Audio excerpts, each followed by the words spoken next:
कांग्रेस की रणनीति में सचिन पायलट का इस्तेमाल, लेकिन फायदे किसके हिस्से में जाएंगे?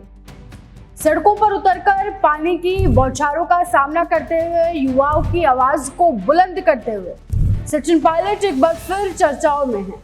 लेकिन सवाल यह है कि क्या यह सिर्फ सचिन पायलट का जुनून है या फिर कांग्रेस की रणनीति का कोई हिस्सा?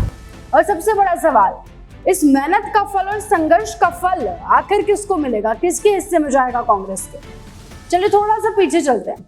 साल 2013 याद कीजिए थोड़ा। राजस्थान में कांग्रेस को करारी हार का सामना करना पड़ा था, जैसा कि इस बार हुआ। उस हार के बाद पार्टी ने अपने युवा और बहुचर्चित नेता सचिन पायलट को मैदान में उतारा।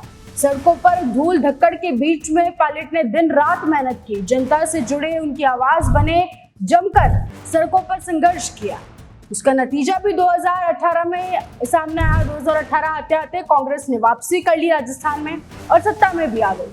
लेकिन वादों का क्या हुआ जो सचिन पायलट से किए गए और सचिन पायलट के नाम पर जनता से किए गए?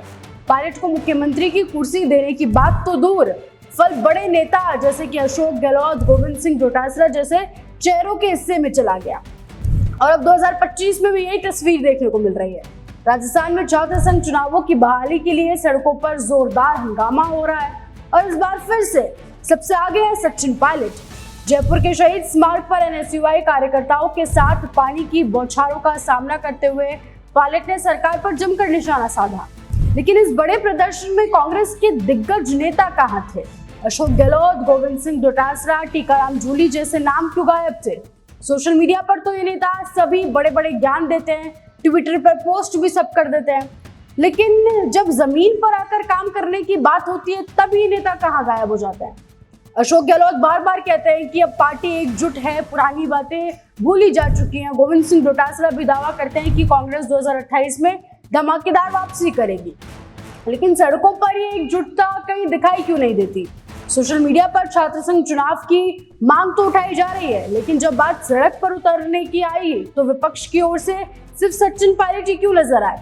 गोविंद सिंह डोटासरा के लिए तो कहा भी गया, पोस्ट भी किया गया कि गोविंद सिंह डोटासरा शामिल होंगे, लेकिन क्यों नहीं हुए?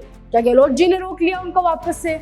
और क्या कांग्रेस फिर से पायलट की युवा छवि को और जोश को इस्तेमाल कर रही है ताकि जनता का गुस्सा और जोश उनके पक्ष में आ जाए? सचिन पायलट की छवि राजस्थान में एक युवा नेता की है।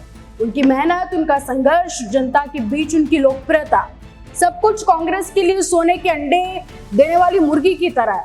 लेकिन सवाल यह है कि क्या 2028 में मेहनत का फल सचिन पायलट को ही मिलेगा या फिर एक बार फिर से इतिहास खुद को दोहराएगा और बड़े नेता बाजी मार कर ले जाएंगे? क्या पायलट को फिर से सिर्फ सड़क पर संघर्ष के लिए इस्तेमाल किया जा रहा है या फिर कुर्सी का सपना सच में सचिन पायलट का पूरा हो पाएगा या फिर वापस किसी बड़े चेहरे के हिस्से में चला जाएगा? आपको क्या लगता है? कमेंट सेक्शन में जरूर बताएं और ऐसे बने राजस्थान के साथ।